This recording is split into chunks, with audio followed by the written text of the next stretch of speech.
Hey guys, Tim here. Today we're going to do my $1,750 red version. So obviously I will piss half of you off with this video and make half of you really happy. So I'm going to do two.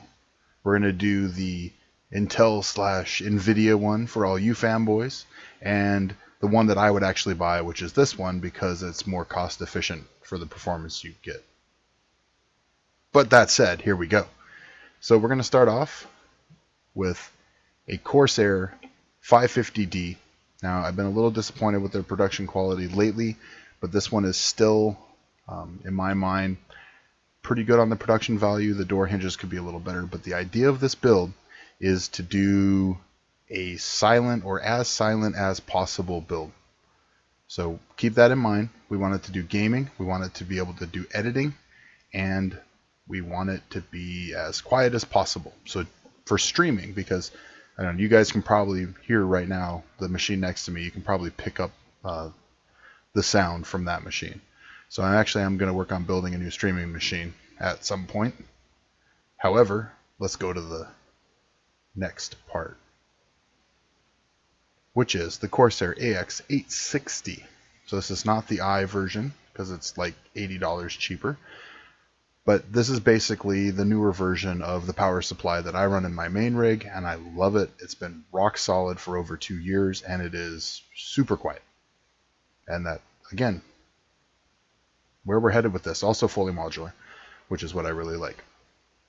So you guys are probably like, oh my god, it's so much, $139.99 right now for a platinum power supply up on Newegg.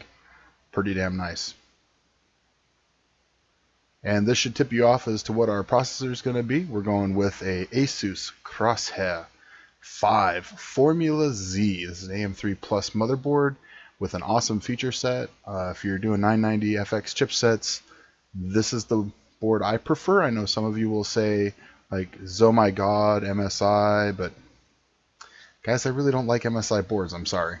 I've had really bad luck with them, and I'm sure it's just luck of the draw, but Gigabyte and Asus boards have been rock solid for me, and every MSI board I've ever bought I've had trouble with, whether it be BIOS or a defective part or something. So I stick with Asus and Gigabyte, and if we were going for a gaming machine, there's nothing better than ROG.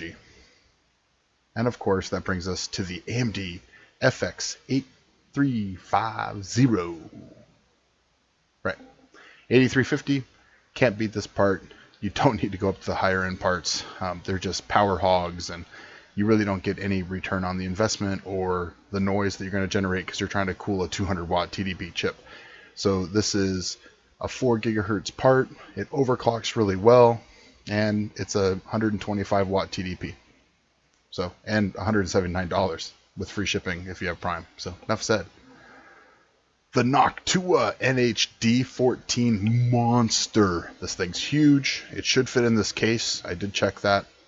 But always check for yourself when you're buying big things, I guess. Super silent. The quietest, in my opinion, the quietest dual fan cooler, and overclocks like a mother. So, for air cooling, this thing is a beast.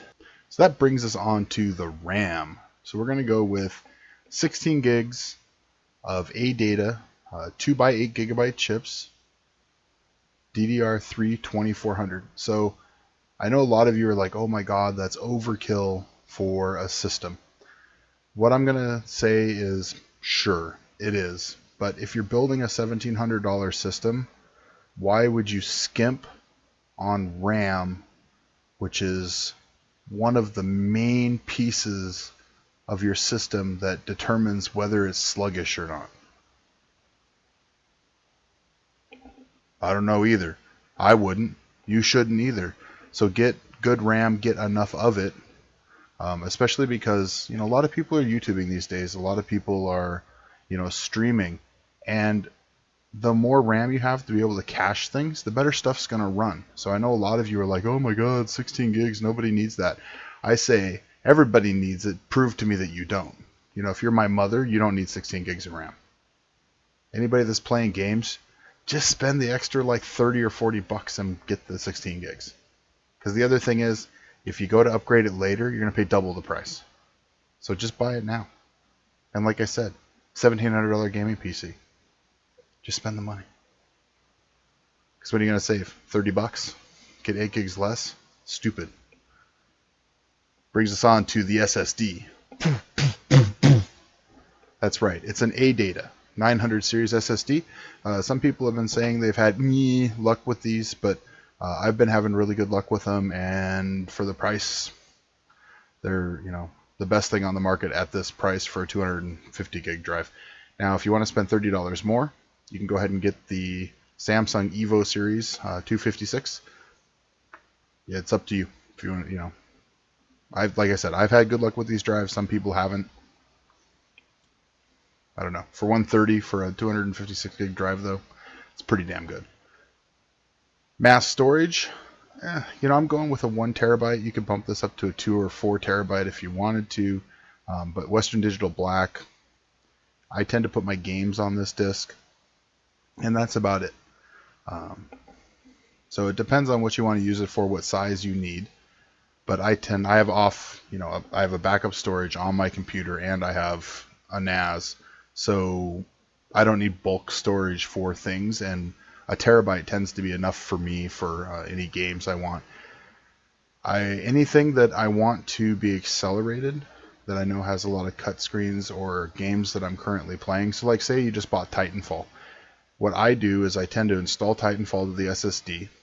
When I get to a point where I'm not playing that game as often, I'll save off the save files, reinstall it to like my hard drive, and then move my save files back to the hard drive.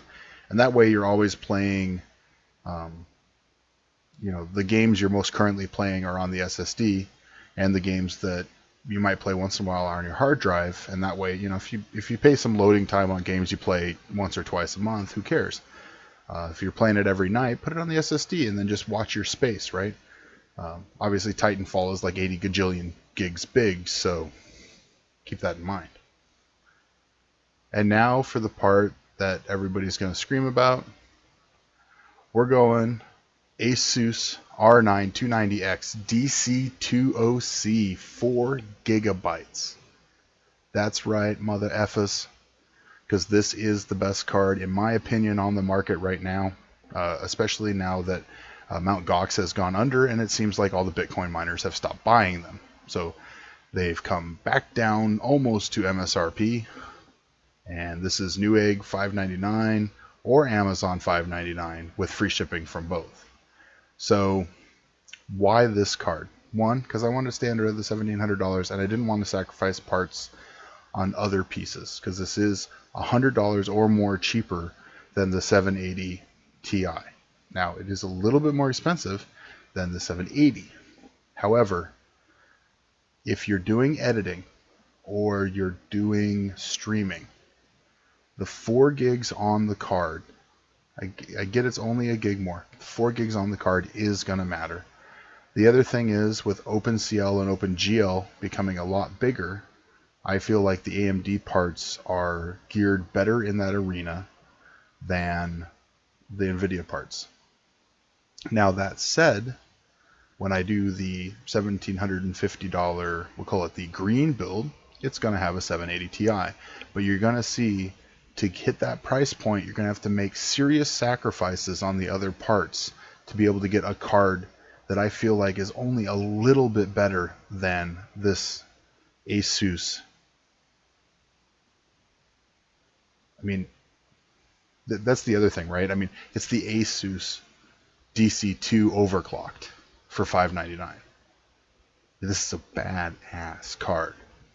So all you AMD haters out there, I'll make another video of what you would get. But if you're objective at this price point for super high quality parts, I would buy AMD parts. Now, if this were a $2,000 build, I would put the 780 Ti in there. So just, letting you guys know, if I had another $200 to spend on this build, so $1,900 build, I would put the 780 Ti in there. But I feel like to get the other stuff in the system, I wanted at $1,700 or $1,750, and that's the point of these videos, is like, where do you make you know, the handoffs and trade-offs of what you're going to buy. You know, 4 gigs core clock of a gigahertz. Man, it's just like, I have 290s in my main rig, and I love them. They're noisy as hell because I haven't water cooled them yet, but you know, they're also not the Asus ones. So with the DC2 coolers, they're going to be pretty nice.